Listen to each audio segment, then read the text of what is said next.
అర్ధరాత్రి అవుతుంది. ఒక చిన్న పిల్లవాడు తన ఇంటి పైకప్పున పడుకొని ఆకాశాన్ని చూస్తున్నాడు. ఇప్పుడు రాత్రి కాబట్టి అతనికి సన్ కనిపించడం లేదు. కానీ సన్ అక్కడే ఉందని, తన తల కింద ఎక్కడో ఉందని అతనికి తెలుసు. అతను ఒక విషయం గురించి ఆలోచిస్తున్నాడు. తను ఒక రాకెట్ లో కూర్చొని దాని ముఖాన్ని నేరుగా కింద వైపు తిప్పి ప్రయాణం మొదలు పెడితే సన్ కిందకు చేరిపోతానని అనుకుంటున్నాడు. చాలా సింపుల్ విషయం కదా. కానీ ఆ పిల్లవాడికి ఒక విషయం తెలియదు. ప్రపంచంలోని గొప్ప సైంటిస్టులు కూడా గత 60 సంవత్సరాలుగా ఇదే విషయాన్ని అర్థం చేసుకునేందుకు ప్రయత్నిస్తున్నారు. సన్ పైన గాని సన్ కింద గాని నేరుగా చేరడం అనేది నిజానికి మొత్తం సోలార్ సిస్టంలోనే అత్యంత కష్టమైన ప్రయాణం. ఎంత కష్టమంటే మనం ప్లూటో వరకు వెళ్లిపోయాం. అది 3.5 బిలియన్ మైల్స్ దూరంలో ఉంది. కానీ సన్ తలపైన నేరుగా నిలబడి కిందకు ఒక ఫోటో తీయడం మాత్రం ఇప్పటి వరకు ఏ మనిషికి గాని ఏ రోబోటిక్ గాని చేయలేకపోయింది. అయితే ఈ కథలో అత్యంత ఆశ్చర్యకరమైన విషయం ఏంటో తెలుసా? పైకి వెళ్లాలంటే ముందుగా కిందకి పడిపోవాలి, నేరుగా సన్ వైపు. ఆ తర్వాత మీరు దాదాపు కాలిపోతున్న స్టేజ్ కి చేరుకున్న క్షణంలోనే ఇంజన్ ను ఫైర్ చేయాలి. ఇంకా కేవలం 1 సంవత్సరం క్రితం అంటే మార్చి 2025లో మానవ చరిత్రలో మొదటిసారిగా మనకు ఒక అలాంటి ప్రాంతం యొక్క చిన్న చూపు కనిపించింది. సైంటిస్టులు దానిని స్వయంగా టెర్రా ఇన్కాగ్నిటా అని పిలుస్తారు. అంటే మ్యాప్ లేని భూమి, ఎవరూ పూర్తిగా అన్వేషించని ప్రదేశం. కాబట్టి ఈ రోజు మనం ఈ కథను మొదటి నుంచి చివరి వరకు పూర్తిగా అర్థం చేసుకుందాం. ఆ పిల్లవాడి లాగానే మనందరికి కూడా ఒక కాన్సెప్ట్ ఉంది. సన్ను పైకి ఉంటే అక్కడికి వెళ్ళాలంటే కేవలం పైకి వెళ్ళాలి అనిపిస్తుంది. కానీ నిజమైన ఫిజిక్స్ పూర్తిగా వేరేలా ఉంటుంది. దాన్ని అర్థం చేసుకోవాలంటే మనం ప్రతిరోజు చేసే ఒక పనిని చూడాలి. మనము అసలు ఆలోచించం కూడా. మీరు ఇప్పుడు ఎక్కడ కూర్చున్నారో అక్కడ మీరు రెస్టులో లేరు, మీరు తిరుగుతున్నారు. మొత్తం ఎర్త్ మీతో పాటు సన్ చుట్టూ సుమారు సెకండ్కు 30 కిలోమీటర్ల వేగంతో దూసుకుపోతుంది. అంటే గంటకు దాదాపు 67,000 మైల్స్ వేగం. ప్రతి సెకండ్ కు ఈ ప్లానెట్ 30 కిలోమీటర్లు ముందుకు కదులుతుంది. కానీ మీకు అది అనిపించదు, ఎందుకంటే మీతో పాటు అన్ని ఒకేసారి కదులుతున్నాయి. ఎర్త్ నుంచి లాంచ్ చేసే ప్రతి రాకెట్ కి ఈ వేగం పూర్తిగా ఫ్రీగా లభిస్తుంది. స్పేస్ ఎక్స్ యొక్క ఏ రాకెట్ అయినా ఆకాశంలోకి ఎగిరినప్పుడు అది రెస్ట్ నుండి స్టార్ట్ కాదు. అది ఇప్పటికే సెకండ్ కు 30 కిలోమీటర్ల వేగంతో ముందుకు దూసుకుపోతుంది. మనలాగే ఇది ఒక గిఫ్ట్ లాంటిది. మనకు మార్స్ కి వెళ్లాలంటే ఈ ముందే ఉన్న సైడ్ వేస్ మోషన్ దాదాపు మొత్తం పని చేస్తుంది. కొంచెం అడ్జస్ట్మెంట్ చేసి సరైన డైరెక్షన్ లో కొద్దిగా ఎక్స్ట్రా స్పీడ్ ఇస్తే అంతే, మీరు మార్స్ దారిలో ఉన్నారు. అందుకే మనం ఇతర ప్లానెట్స్ ని తేలికగా చేరుకోగలుగుతున్నాం. కానీ ఇప్పుడు మళ్ళీ ఆ పిల్లవాడి ప్రశ్న దగ్గరకు వద్దాం. మీరు మార్స్ కి కాదు, నేరుగా పైకి వెళ్ళాలనుకుంటే, అంటే అన్ని ప్లానెట్స్ తిరిగే ఆ ప్లేన్ నుండి పూర్తిగా బయటకు వెళ్ళాలనుకుంటే, అప్పుడు ఇప్పటి వరకు మీకు ఫ్రెండ్ లాగా ఉన్న అదే సైడ్ వే మోషన్ మీ అతిపెద్ద శత్రువుగా మారుతుంది. ఎందుకంటే నేరుగా పైకి వెళ్ళాలంటే ముందుగా మీ దగ్గర ఇప్పటికే ఉన్న ఆ సెకండ్ కు 30 కిలోమీటర్ల వేగాన్ని క్యాన్సిల్ చేయాలి. ఆ తర్వాతే దాని మీద కొత్త డైరెక్షన్ లో స్పీడ్ ఇవ్వాలి. దానికి కావాల్సిన ఎనర్జీ నిజంగా మీ బ్రెయిన్ ను షాక్ కి గురిచేసేంత భారీది. మార్స్ వరకు చేరడానికి ఎడిషనల్ గా దాదాపు 4 కిలోమీటర్ పర్ సెకండ్ అవసరం. కానీ నేరుగా పైకి వెళ్ళడానికి దాదాపు 30 కిలోమీటర్ పర్ సెకండ్ అవసరం. అంటే 10 రెట్లు ఎక్కువ. దీని అర్థం ఏమిటో ఆలోచించండి. 3.5 బిలియన్ మైల్స్ దూరంలో ఉన్న ప్లూటో వరకు వెళ్లడం సన్ తలపైన ఉన్న కొన్ని మిలియన్ మైళ్ళ దూరంలోని ఒక పాయింట్ కు వెళ్లడం కంటే తక్కువ ఎనర్జీ తీసుకుంటుంది. అంత చిన్న పైకి ప్రయాణం మొత్తం సోలార్ సిస్టమ్ దాటే ప్రయాణం కంటే ఖరీదైందిగా మారుతుంది. ఇదే మనం చిక్కుకున్న జైలు. ఎర్త్ యొక్క ఆర్బిటల్ మోషన్ మనకు ఒక డైరెక్షన్ లో ఫ్రీగా వేగాన్ని ఇస్తుంది. కానీ మిగతా అన్ని డైరెక్షన్స్ లో గోడలా మనల్ని చుట్టుముడుతుంది. మనము సన్ చుట్టూ సులభంగా తిరగగలం. అదే ప్లేన్ లో ఉన్న ప్రతి ప్లానెట్ ను చేరగలం. కానీ ఆ ప్లేన్ నుంచి బయటకు రావడానికి ప్రయత్నించిన క్షణంలోనే మనం 4.5 బిలియన్ సంవత్సరాల ఆర్బిటల్ మూమెంటం కి వ్యతిరేకంగా పోరాడాల్సి వస్తుంది. అందుకే సన్ యొక్క పోల్స్ ఎప్పటికీ ఒక ఫ్రాంటీనర్, ఎప్పటికీ పూర్తిగా అన్వేషించని బోర్డర్. ఒకసారి ఆగి ఆలోచించండి. మన దగ్గర మార్స్ యొక్క డీటెయిల్డ్ మ్యాప్స్ ఉన్నాయి. ప్లూటో యొక్క హై రిజల్యూషన్ ఇమేజెస్ ఉన్నాయి, కామెట్స్ యొక్క క్లోజప్ ఫొటోస్ ఉన్నాయి. కానీ మనకు అత్యంత దగ్గరలో ఉన్న స్టార్ అయిన మన సన్ యొక్క పోల్స్ యొక్క మొదటి సరైన ఫోటోలు కేవలం కొన్ని నెలల క్రితమే దొరికాయి. ప్రతి ఉదయం ఉదయించే మన జీవితాంతమంతా వెలుగునిచ్చిన ఆ స్టార్ యొక్క తలపైన ఏముందో మనం ఇప్పటి వరకు చూడలేదు. ఇది వినడానికి చిన్న విషయంలా అనిపించినా వాస్తవానికి చాలా పెద్ద విషయం. ఎందుకంటే సన్ యొక్క పోలార్ రీజియన్స్ లోనే అత్యంత వైలెంట్ మరియు అత్యంత ముఖ్యమైన సోలార్ యాక్టివిటీ జరుగుతుంది. అత్యంత వేగవంతమైన సోలార్ విండ్ అక్కడి నుండే వస్తుంది. సన్ యొక్క మ్యాగ్నెటిక్ ఫీల్డ్ ప్రతి 11 సంవత్సరాలకు ఒకసారి పూర్తిగా తలకిందులవుతుంది. అంటే నార్త్ సౌత్ అవుతుంది, సౌత్ నార్త్ అవుతుంది. ఈ మొత్తం ప్రాసెస్ పోల్స్ దగ్గర నుంచే ప్రారంభమవుతుంది. మన సోలార్ సిస్టమ్ యొక్క మొత్తం స్పేస్ వెదర్ సన్ పైన మరియు కింద ఏమి జరుగుతుందో దానిపైనే ఆధారపడి ఉంటుంది. కానీ మనం దానిని ఎప్పుడు పక్క నుంచి మాత్రమే చూస్తూ వచ్చాం. ఇది ఎలా ఉంటుందంటే మీరు మొత్తం ఎర్త్ యొక్క వెదర్ ను అర్థం చేసుకోవడానికి ప్రయత్నిస్తున్నట్టు, కానీ ఎప్పుడు ఈక్వెటర్ పైన నిలబడి పరిశీలిస్తున్నట్టు. అప్పుడు పోల్స్ దగ్గర మంచు ఉందో, తుఫాన్లు ఉన్నాయో, పూర్తిగా వేరే ప్రపంచం ఉందో మీకు ఎప్పటికీ తెలియదు. ఇప్పటి వరకు సన్ యొక్క నిజమైన పోలార్ వ్యూని పొందగలిగిన మిషన్ కేవలం 2 ఉన్నాయి. వాటిలో మొదటిది అంత క్రియేటివ్ గా ఉంది. ఇది 1990ల నాటి విషయం. నాసా మరియు యుఎస్ఏ కలిసి ఒక ప్రోబ్ ని లాంచ్ చేశాయి. దాని పేరు అల్సిస్. మిషన్ లక్ష్యం చాలా క్లియర్ గా ఉంది. సన్ యొక్క పోల్స్ ని స్టడీ చేయాలి. కానీ సమస్య అదే పాతది. ఆ ప్లానెటరీ ప్లేన్ నుండి బయటకు ఎలా వెళ్ళాలి? అప్పుడు సైంటిస్టులు ఒక తెలివైన ట్రిక్ ని కనిపెట్టారు. వాళ్ళు అల్సిస్ ని నేరుగా పైకి పంపలేదు, దాన్ని ముందుగా జూపిటర్ వైపు పంపారు. అంటే పూర్తిగా బయటకు, చూడడానికి తప్పు డైరెక్షన్ లో. తర్వాత అల్సిస్ జూపిటర్ దగ్గరకు వెళ్ళినప్పుడు జూపిటర్ యొక్క గ్రావిటీ దాన్ని ఒక సింగిల్ షాట్ లా ఉపయోగించి దాదాపు 80 డిగ్రీస్ యాంగిల్లో పైకి విసిరేసింది. ఆ యాంగిల్లో అది మళ్ళీ సన్ వైపు తిరిగి వచ్చింది. ఈసారి అది ఒక టిల్టెడ్ ఆర్బిట్ లో ఉంది. మిషన్ సక్సెస్ అయింది. అల్సిస్ మనకు మొదటిసారిగా సన్ యొక్క పోలార్ హోల్స్ నుంచి ఎంత వేగంగా సోలార్ విండ్ బయటకు వస్తుందో నేరుగా కొలిచి చూపించింది. కానీ ఒక పెద్ద లోపం ఉంది. ఈ మిషన్ ను 1980లో డిజైన్ చేశారు. అందులో అప్పటి ఇన్స్ట్రుమెంట్స్ మాత్రమే ఉన్నాయి. ముఖ్యంగా సన్ పోల్స్ యొక్క ఫొటోస్ తీయగల కెమెరాస్ దానిలో అస్సలు లేదు. అందువల్ల అక్కడ కండిషన్స్ గురించి మనకు తెలియదు. కానీ వాటిని మన కళ్ళతో ఎప్పుడూ చూడలేదు. ఇప్పుడు రెండో మిషన్ గురించి, అది ఈ క్షణంలోనే కొనసాగుతుంది. అది యూరోపియన్ స్పేస్ ఏజెన్సీ యొక్క సోలార్ ఆర్బిటర్. ఇది 2020లో లాంచ్ అయింది. అప్పటి నుండి వీనస్ యొక్క గ్రావిటీని ఉపయోగిస్తూ సంవత్సరాలుగా నెమ్మదిగా తన ఆర్బిట్ ను టిల్ట్ చేస్తూ వస్తుంది. ప్రతి ఆర్బిట్ లో కొంచెం కొంచెంగా మరింత వంగుతూ వచ్చింది. ఆ తర్వాత మార్చి 2025లో ఒక అద్భుతం జరిగింది. మానవ చరిత్రలో తొలిసారిగా సోలార్ ఆర్బిటర్ సన్ యొక్క సౌత్ పోల్ యొక్క నేరుగా తీసిన ఫొటోస్ ని భూమికి పంపించింది. ఒకసారి ఆలోచించండి, గత సంవత్సరం వరకు వేల సంవత్సరాల మానవ నాగరికతలో బిలియన్ల మంది సన్ ని చూశారు, దానిని ఆరాధించారు, దాని కింద జీవించారు. కానీ దాని తల నిజంగా ఎలా ఉంటుందో ఎవరికీ తెలియదు. యుఎస్ఏ సైన్స్ డైరెక్టర్ క్యారోల్ ఒక ప్రెస్ కాన్ఫరెన్స్ లో చెప్పిన మాటలు ఇప్పటికీ మనసును తాకుతాయి. ఆమె ఇలా అన్నారు: ఈ రోజు మనం మానవ జాతికి మొదటిసారిగా సన్ యొక్క పోల్స్ ని చూపిస్తున్నాం. మరియు ఆ కెమెరా టీమ్ ను లీడ్ చేసిన సైంటిస్టు ఒక మాట చెప్పారు. అది ఈ కథలో అత్యంత అద్భుతమైన భాగం. ఆయన అన్నది ఏమిటంటే, సన్ యొక్క పోల్స్ నిజంగానే టెర్రా ఇన్కాగ్నిటా, అంటే ఎటువంటి మ్యాప్ లేని, ఎటువంటి రికార్డు లేని, పూర్తిగా తెలియని భూమి. మరి ఆ ఫొటోస్ లో ఏం కనిపించింది? భూమి నుండి మనం చూసే ఆ స్మూత్ గా మెరిసే సర్ఫేస్ కాదు, దానికి పూర్తిగా డిఫరెంట్ విజువల్. అది ఒక చిక్కుముడిలా ముడిపడిపోయిన మ్యాగ్నెటిక్ ప్రాంతం.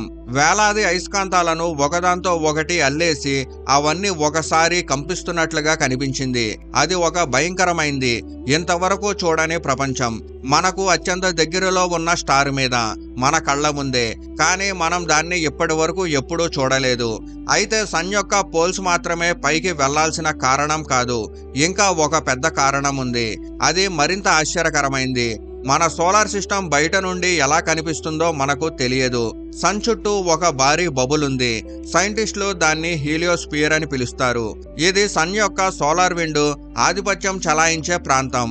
ఇది బయట ఉన్న ఇంటర్స్టెల్లార్ మీడియంను వెనక్కి నెట్టేస్తూ ఉంటుంది. ఈ బబుల్లోనే అన్ని ప్లానెట్స్ ఉన్నాయి, అన్ని కామెట్స్ ఉన్నాయి, మనమంతా ఉన్నాం. దాని బయట మాత్రం కాస్మిక్ రేస్ తో నిండిన గాఢమైన గ్యాలాక్టిక్ ఎన్విరాన్మెంట్ ఉంటుంది. ఈ హీలియోస్పియర్ మనల్ని వాటి నుంచి రక్షిస్తుంది. దశాబ్దాల పాటు సైంటిస్టులు ఈ బబుల్ ఒక కామెట్ లా ఉంటుందని నమ్మారు.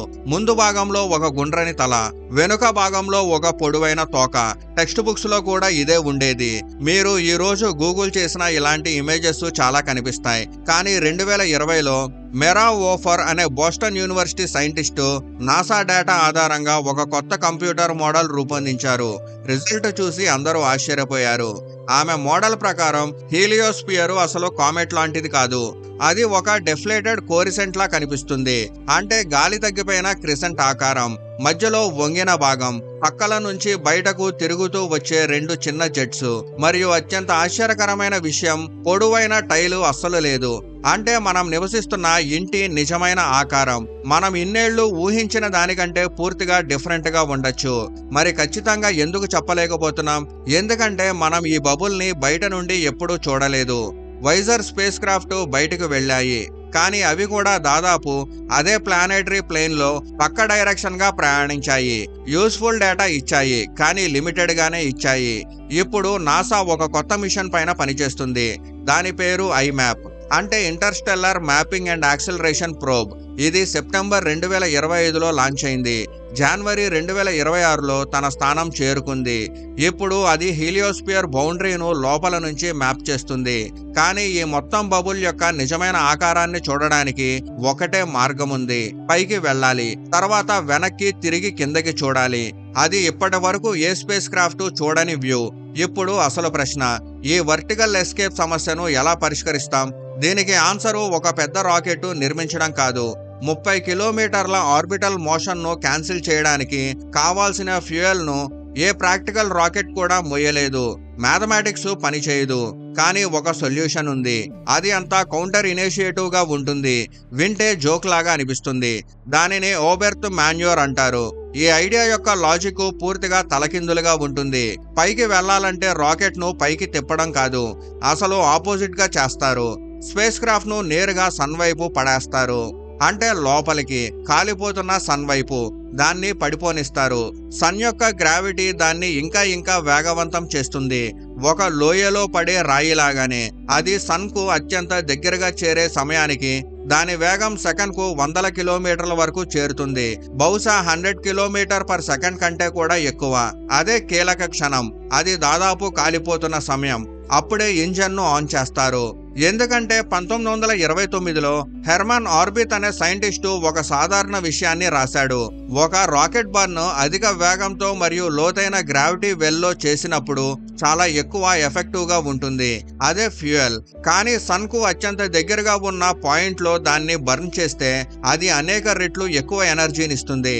అంటే ఆ పడిపోవడమే అసలు లాంచ్ ప్యాడ్ గా మారుతుంది. ఎర్త్ నుంచి తీసుకొచ్చిన చిన్న ఫ్యూయల్ అక్కడ ఒక భారీ ఫోర్స్ గా మారిపోతుంది. ఆ ఒక్క బర్న్ తర్వాత స్పేస్ క్రాఫ్ట్ అద్భుతమైన వేగంతో సరైన డైరెక్షన్ లో దూసుకుపోతుంది. అప్పుడు అది చివరకు ప్లానెటరీ ప్లేన్ నుండి బయటపడగలదు, నేరుగా సన్ యొక్క పోల్స్ వైపు. ఇంకో మార్గం కూడా ఉంది, సోలార్ సెయిల్స్. ఇది చాలా అందమైన, అత్యంత తెలివైన ఆలోచన. మీరు వేల స్క్వేర్ మీటర్ల విస్తీర్ణం కలిగిన ఒక భారీ మెరిసే స్క్వేర్ ని తయారు చేశారు. అది అంత పలుచుగా ఉంటుంది, దాదాపు ట్రాన్స్పరెంట్ గా కనిపిస్తుంది. దానిని స్పేస్ క్రాఫ్ట్ కు అటాచ్ చేసి అంతరిక్షంలో రిలీజ్ చేస్తారు. ఆ తర్వాత సన్లైట్ స్వయంగా, అంటే ఫోటాన్స్, ఆ స్క్వేర్ పైన కంటిన్యూస్ గా చాలా చిన్న పుష్ ఇస్తూ ఉంటాయి. ఫ్యూయల్ అవసరం లేదు, ఇంజన్ అవసరం లేదు, కేవలం లైట్ మాత్రమే. సంవత్సరాలు గడుస్తున్న కొద్దీ ఆ చిన్న పుష్ స్పేస్ క్రాఫ్ట్ యొక్క ఆర్బిట్ ను నెమ్మదిగా టిల్ట్ చేస్తూ ఉంటుంది. సోలార్ సెల్స్ ద్వారా పోలార్ ఆర్బిట్ కు చేరుకోవడం చాలా సంవత్సరాలు పట్టొచ్చు. కానీ వాటికి ఇంకేమీ అవసరం ఉండదు, కేవలం సన్ యొక్క లైట్ మాత్రమే. బహుశా అసలు సమాధానం ఈ 2 పద్ధతులను కలపడంలో ఉండొచ్చు. ఒక స్పేస్ క్రాఫ్ట్ ముందుగా సోలార్ సెల్ సహాయంతో సన్ కు మరింత దగ్గరగా, ఇంకా దగ్గరగా స్పైరల్ అవుతూ వెళ్తుంది. తర్వాత సన్ కు అత్యంత నియర్ పాయింట్ కు చేరుకున్నప్పుడు ఓబెర్త్ మాన్యూర్ ని ఉపయోగించి ఒక భారీ డైవ్ చేస్తుంది. తన డైరెక్షన్ ను పూర్తిగా పైవైపు తిప్పుకుంటుంది. ఆ తర్వాత అదే సెయిల్ సహాయంతో సన్ యొక్క పోల్స్ వైపు ప్రయాణం కొనసాగిస్తుంది. ఇప్పుడు ఊహించండి, ఏదో ఒక రోజు మనం ఇది సాధించామని. అప్పుడు పైనుండి ఒక స్పేస్ క్రాఫ్ట్ నిజంగా ఏం చేస్తుంది? మొదటిగా మొత్తం విజువలే మారిపోతుంది. మనం నివసిస్తున్న ఈ ఎక్లిప్టిక్ ప్లేన్ నిజంగా చాలా మురికిగా ఉంటుంది. ఎర్త్ మిగతా అన్ని ప్లానెట్స్ లాగానే దుమ్ముతో కూడిన ఒక పలుచని మేఘం మధ్య తేలుతూ ఉంటుంది. ఈ దుమ్ము బిలియన్ సంవత్సరాలుగా కామెట్స్ మరియు ఆస్ట్రాయిడ్స్ మధ్య జరిగిన కొలిషన్ వల్ల ఏర్పడింది. నిజానికి మీరు దీన్ని మీ కళ్ళతో కూడా చూడొచ్చు. చాలా చీకటి రాత్రిలో సన్సెట్ అయిన వెంటనే హారిజన్ దగ్గర నుంచి పైకి ఎగసి వస్తున్న ఒక మందమైన స్క్వేర్ లైట్ కనిపిస్తుంది. దానిని జోడియాకల్ లైట్ అంటారు. ఆ వెలుగు అసలు సన్లైట్. మన ఎలిప్టిక్ ప్లేన్ లో ఉన్న దుమ్ము పైన పడిన లైట్ తిరిగి రిఫ్లెక్ట్ చేయడం వల్ల అది కనిపిస్తుంది. కానీ ఒక స్పేస్ క్రాఫ్ట్ ఈ ప్లేన్ నుండి పైకి వెళ్లిపోతే కొన్ని నెలల్లోనే ఆ డస్ట్ లేయర్ బయటకు చేరుతుంది. అక్కడ విజువల్ అద్భుతంగా క్లియర్ గా ఉంటుంది. మబ్బు ఉండదు, స్కాటర్డ్ లైట్ ఉండదు. అది ఒక టెలిస్కోపు అత్యంత వీక్ అయిన సిగ్నల్స్ ను కూడా పట్టుకోగల ప్రదేశం. మన ప్లేన్ లోని డస్ట్ లో మునిగిపోయే సిగ్నల్స్ అక్కడ క్లియర్ గా కనిపిస్తాయి. ఇతర స్టార్స్ చుట్టూ జీవం కోసం వెతకడానికి అది బెస్ట్ వాంటేజ్ పాయింట్ అవుతుంది. అంతకంటే ముఖ్యంగా ఆ ఎత్తు నుండి మన సోలార్ సిస్టమ్ మొదటిసారిగా తన నిజమైన రూపంలో కనిపిస్తుంది. ఒక భారీ డిస్క్ లా మీరు అన్ని ప్లానెట్స్ ను ఒకేసారి చూడగలుగుతారు. అవి సన్ చుట్టూ ఒక ప్లేన్ రింగ్ లో తిరుగుతూ కనిపిస్తాయి. దుమ్ము కూడా అదే ప్లేన్ కు అంటుకొని ఉంటుంది. వాటన్నిటినీ చుట్టుముట్టిన హీలియోస్పియర్ బబుల్ ఉంటుంది. దాని నిజమైన ఆకారం చివరికి ఏదైనా కావచ్చు. కానీ మనం మొదటిసారిగా మన ఇంటిని బయట నుండి చూడగలుగుతాం. అచ్చం ఆస్ట్రోనాట్స్ మొదటిసారి ఆర్బిట్ నుండి ఎర్త్ ను చూసినప్పుడు జరిగినట్లే. వాళ్ళు చూసిన విజువల్స్ వాళ్ళ జీవితాలను మార్చేసింది. మనకు ఇప్పటికీ మిస్సింగ్ గా ఉన్న పిక్చర్ కూడా ఇదే. మనం కాస్మోస్ యొక్క లక్షలాది ఇమేజెస్ ను తీసుకున్నాం. దూరమైన గ్యాలాక్సీస్, బ్లాక్ హోల్స్, నెబులా, ఇంకెన్నో అద్భుతాలు. కానీ మన సోలార్ సిస్టమ్ ను బయట నుండి పైనుండి చూపించే ఒక్క ఫోటో కూడా ఇప్పటి వరకు తీసుకోలేదు. ఒక మనిషి కూడా కాదు, ఒక రోబోట్ కూడా కాదు. ఆ ఫోటోను మనకు ఎవరూ పంపలేదు. ఇప్పుడు మొదట్లో చెప్పిన ఆ పిల్లవాడి కథ గుర్తొస్తుందా? పైకప్పు పైన పడుకొని సన్ దగ్గరకు చేరడం చాలా సులభం అని అనుకున్న ఆ పిల్లవాడు రాకెట్ ను పైకి తిప్పి పంపిస్తే చాలు అని భావించాడు. ఇప్పుడు మీకు తెలుసు, అతను పూర్తిగా తప్పు కాదు. అతని ఆలోచనలో ఎలాంటి లోపము లేదు. అతనికి తెలియంది ఒకటే, యూనివర్సు మన కోసం ఒక తెలివైన జైలును నిర్మించింది. అలాంటి జైలు, దానిలో మనం చాలా వేగంగా ఎక్కడికైనా వెళ్ళగలం. కానీ ఒకే ఒక్క డైరెక్షన్ లో మాత్రమే వెళ్ళడం అత్యంత కష్టం. అదే అసలు సమాధానంలో దాగి ఉన్న డైరెక్షన్. బహుశా ఈ కథలో అత్యంత అందమైన విషయం కూడా అదే. మనం ఇంటికి సంబంధించిన అత్యంత రహస్యమైన, అత్యంత అన్వేషించని ప్రదేశం ఎక్కడో దూరంలోని గ్యాలాక్సీలో లేదు.